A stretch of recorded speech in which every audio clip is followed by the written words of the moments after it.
How to turn off friend requests option on Roblox.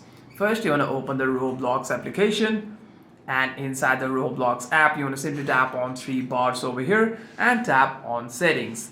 Inside your settings, what you want to do is you want to simply tap on privacy and content restrictions, and inside your privacy settings you'll be able to see an option here called visibility and private server. You want to simply tap on visibility, and you want to simply tap on visibility again.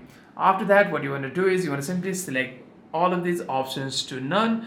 What you're basically doing is you want to simply disable all of these options over here, so that you won't be able to see any kinds of online informations as well. What you want to do is you want to simply tap on after that what you want to do is you want to simply tap on private servers, and you want to select this to no one as well. By doing so, you won't be accessible by anyone who is not your friend. Hope this video was helpful, and if you have any further questions, make sure to leave a comment down below.